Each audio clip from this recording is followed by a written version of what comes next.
اعوذ باللہ من الشیطان الرجیم بسم اللہ الرحمن الرحیم واللہ یحب المطہرین صدق اللہ العظیم الصلاۃ والسلام علیک یا سیدی یا رسول اللہ وعلی آلک وصحابک یا سیدی یا حبیب اللہ۔ السلام علیکم ورحمۃ اللہ وبرکاتہ۔ ناظرین، زندہ باد اسلام چینل سے علامہ اللہ یرفع الدین نعیمی آپ کی خدمت میں حاضر ہے، اور آج کا موضوع طہارت و پاکیزگی کے لحاظ سے ہے، اور آج ہم یہ جانیں گے کہ طہارت جو ہے شریعت کے اندر اس کا کتنا بڑا مقام ہے، اور آج مسلمان ہم کس قدر اس اہم چیز سے غافل ہیں، طہارت و پاکیزگی کا بالکل خیال نہیں کرتے۔ شریعت مطہرہ کے مطابق طہارت و پاکیزگی کا معنی اور ہے، لیکن ہمارے معاشرے کے اندر جو معیار ہے وہ اور ہے۔ وہ اس طرح کہ طہارت جو ہے اس کے مسائل جو ہے اس کا سیکھنا ہر مسلمان مرد و عورت بالغ سب کے لیے، جو بالغ افراد ہیں سب کے لیے فرض ہے، کیونکہ جو ہماری عبادات ہیں الحمدللہ مسلمان ہیں تو ہماری عبادات کا دار و مدار ہی پاکیزگی پر ہے، اور شریعت مطہرہ نے اس کو اتنا بڑا مقام دیا ہے کہ الطہور شطر الایمان، طہارت یہ ایمان کا حصہ ہے، اور طہارت کو نصف ایمان بھی کہا جاتا ہے۔ اس لیے کہ عبادت کا دار و مدار ہی طہارت پر ہے۔ اگر طہارت جو ہے وہ کامل طریقے سے حاصل نہ کی جائے تو ہماری عبادات، قرآن کی تلاوت اور تمام چیزیں یہ ضائع اور بیکار چلی جائیں گی۔ اس لیے کئی ویڈیوز کے اندر میں نے اس بات کو واضح کرنے کی کوشش کی ہے کہ خدارا ہم مسلمان ہیں تو ہمیں پاکیزگی کے تمام مسائل کا آنا ضروری ہے۔ اگر ہم اس چیز سے غافل رہے تو کہیں ایسا نہ ہو کہ کل قیامت کے دن ہمارے نامہ اعمال میں نہ کوئی نماز ہو اور نہ ہی قرآن کی تلاوت ہو، تو ہم اس وقت ہاتھ ملتے رہ جائیں اور افسوس کرتے رہ جائیں، کاش کہ مجھے معلوم ہو جاتا کہ طہارت کی وجہ سے جو میں نے اس پر توجہ نہیں دی، تو کامل طریقے سے طہارت حاصل نہ کرنے کی وجہ سے آج مجھے اتنا بڑا نقصان اٹھانا پڑا۔ تو خدارا ابھی وقت ہے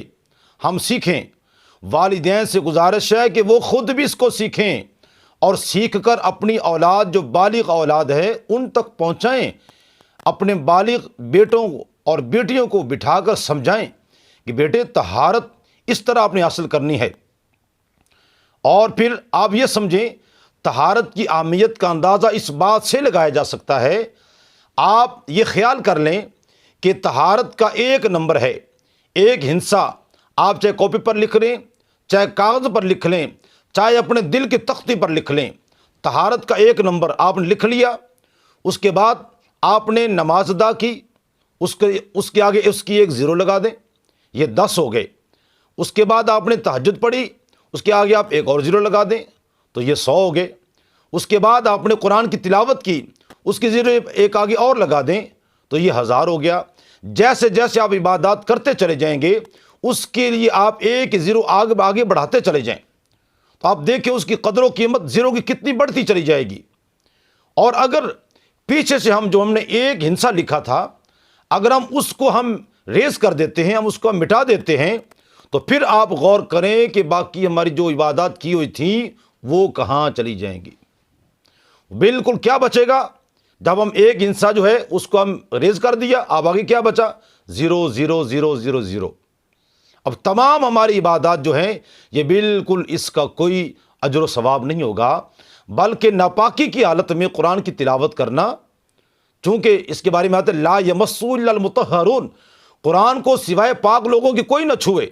پاکیزگی کی حالت میں قرآن کو چھونا ہے، اور پاکی کی حالت میں ہی نماز پڑھنی ہے۔ اللہ تعالیٰ فرماتا ہے واللہ یحب المطہرین،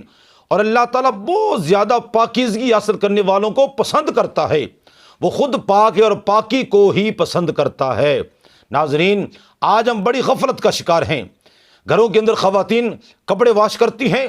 تو بچوں کے بڑوں کے کپڑے اکٹھے وہ واش کرتی ہیں، ایک ہی دفعہ ڈال دیے، اور بچوں کے کپڑے جو ہے وہ پیشاب سے خالی نہیں ہوتے۔ اور اسی طرح اگر بچوں کے کپڑے الگ بھی دھوتی ہیں تو گھر کے اندر کوئی بیٹا یا بیٹی جوان ہے، اس کو احتلام ہو گیا، اب وہ احتلام والے کپڑے بھی اکٹھے دھو دیتی ہیں۔ اب ہوا کیا کہ مشین کا جتنا پانی تھا وہ سارے کا سارا نجس ہو گیا، وہ پلید ہو گیا،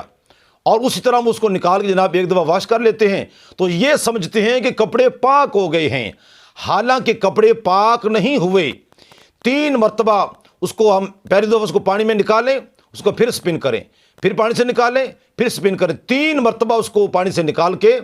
پاک پانی سے پھر اس کو سپن کریں گے 3 دفعہ، پھر کپڑے جا کر پاک ہوں گے۔ اور اتنا کام کوئی بھی نہیں کرتا، اتنی زحمت کوئی خاتون نہیں اٹھاتی، اور وہ ایک دفعہ کر کے فارغ ہو جاتے ہیں، لو جی کپڑے سارے پاک ہو گئے، ہم نے دھو دیے ہیں۔ اور ہم مرد حضرات بھی خیال نہیں کرتے کہ یہ کپڑے پاک ہیں یا نہیں۔ ایک تو وہ افراد جو نماز پڑھتے ہی نہیں ہیں، ان کا تو کوئی اعتبار نہیں ہے، لیکن جو کم از کم نماز پڑھتے ہیں، 5 وقت نماز پڑھتے ہیں، تہجد پڑھتے ہیں، اشراق چاشت پڑھتے ہیں، اور وہ جناب جمعہ پڑھتے ہیں، نماز عید ادا کرتے ہیں، کم از کم انہیں تو خیال کرنا چاہیے کہ میرے کپڑے پاک ہیں یا ناپاک ہیں۔ ایک چیز یہ کپڑوں کے حوالے سے ہو گئی، اور دوسرا جب غسل واجب ہوا تو پھر طہارت صحیح حاصل کرنے کا طریقہ نہیں آتا، غسل کے فرائض کتنے ہیں اس کے بارے میں علم نہیں ہے، غسل کرنا کیسے ہے اس کے بارے میں علم نہیں ہے، اور ہم اپنی طرف سے جناب یہ طہارت حاصل کرنے کا اور یہ غسل کرنے کا یہ معیار بنایا ہوا ہے۔ کوئی 2 ڈبے ڈال کے پاک ہو جاتا ہے، کوئی 3 ڈبے کا ڈال کے پاک ہو جاتا ہے، اور کوئی یہ کہتا ہے کہ میں جناب کلمہ پڑھ کے پھونک مار لیتا ہوں تو میں سارے کا سارا پاک ہو جاتا ہوں۔ تو ناظرین کس قدر افسوس کی بات ہے، ہمارے پاس اعلیٰ قسم کی ڈگریاں، اعلیٰ قسم کا ہنر، اعلیٰ قسم کی ذہانت، اعلیٰ قسم کی ہمارے پاس چلاکیاں ہوں گی، لیکن اگر ہمیں علم نہیں ہے تو پھر دین کا علم نہیں ہے، پاکی حاصل کرنے کا علم نہیں ہے، طہارت کا علم نہیں ہے، اور پھر اس بنا پر ہماری تمام کی تمام عبادات وہ ضائع اور بیکار جا رہی ہیں۔ اور یہ بات ہمیشہ یاد رکھیں، اگر اس طرح غسل واجب ہوا تھا، صحیح طہارت حاصل نہیں کی اور ناپاک کپڑے پہن کر نماز پڑھتے رہے تو ہماری یہ سمجھ لیں جتنی بھی عبادات کی ہیں، نمازیں پڑھی ہیں، ہم نے جناب قرآن کی تلاوت کی ہے، کچھ بھی ہمارے نامہ اعمال میں جو ثواب نہیں لکھا جاتا، بلکہ اس کے ثواب کی بجائے گناہ جو ہے وہ ملتا ہے۔ ناپاکی کی حالت میں نماز میں کھڑے ہونا اور ناپاکی کی صورت میں قرآن پڑھنا، زبانی پڑھنا، اس کو چھونا یا دیکھ کر پڑھنا جو ہے، یہ تمام کا تمام ثواب کی بجائے یہ گناہ لکھا جاتا ہے۔ تو ناظرین اس پر ہمیں غور و فکر کرنی ہوگی، اگر ہم اس پر غور و فکر نہیں کریں گے تو ہماری تمام کی تمام عبادات وہ ضائع اور بیکار چلی جائیں گی۔ میں والدین سے پھر ریکویسٹ کرتا ہوں، خدا را خود اس مسئلے کو سیکھیں اور اپنی اولاد تک منتقل کریں، کہیں ایسا نہ ہو کہ کل اسی اولاد نے ہمارا گریبان، والدین کا گریبان پکڑا ہوا ہو کہ یا اللہ مجھے تو میرے ماں باپ نے سکھایا ہی نہیں، مجھے تو بتایا ہی نہیں۔ بالخصوص اپنی اولاد کو لے کر بیٹھیں، جو بالغ ہیں ماں کا کام ہے بیٹی کو سمجھائیں، طہارت پاکیزگی کے معاملات جو مسائل ہیں وہ ان کو سکھائیں، اور باپ کا کام ہے کہ وہ بیٹے کو سکھائے۔ تو اکثر طور پر جو ہے باپ جو ہے اور ماں یہ سکھاتے نہیں ہیں، اور بچے جو ہیں اب 17 سال 18 سال، اب بچہ جوان ہوا، ایک نیا ٹاپک شروع ہو گیا،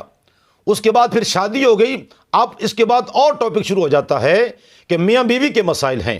پہلے صرف اس کے بالغ ہونے کے مسائل تھے، اب میاں بیوی کے مسائل ہیں۔ کوئی بتاتا نہیں ہے، نہ ماں بتاتی ہے نہ باپ بتاتا ہے، بالغ ہو گئے تب نہیں بتاتے،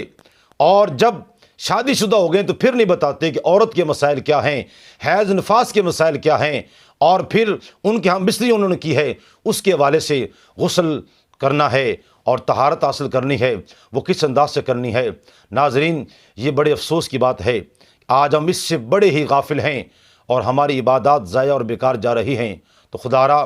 ہم خود بھی سیکھیں، اپنی اولاد کا یہ منتقل کریں، اپنے دوستوں تک، اپنے رشتہ داروں تک، دوسرے مسلمانوں تک ہم یہ جو ہے چیزیں، جو بھی اس ویڈیو کو سماعت کرے آگے اس کو ضرور پہنچائیں۔ ہو سکتا ہے کہ ہماری وجہ سے کسی کا غسل، کسی کا وضو، کسی نماز وہ درست ہو جائیں اور اس کی عبادات بہتر طریقے سے ادا ہو سکیں، تو یہ ساری زندگی کے لیے، یہ تا قیامت کے لیے یہ اجر ہی اجر ہے۔ دعا کرتے ہیں اللہ تعالیٰ ہم سب کو عمل کی توفیق عطا فرمائے۔ ناظرین جو ساتھی ابھی نئے ہمارے چینل پر آئے ہیں، انتہائی ادب سے گزارش ہے ہمارے چینل کو سبسکرائب کریں، بیل آئیکن کو پریس کریں تاکہ ہر نئی ویڈیو آپ تک پہنچتی رہے اور آپ شریعت مطہرہ کے مطابق مسائل کا علم جو ہے حاصل کر سکیں اور آسان طریقے سے اپنی زندگی کو بسر کر سکیں۔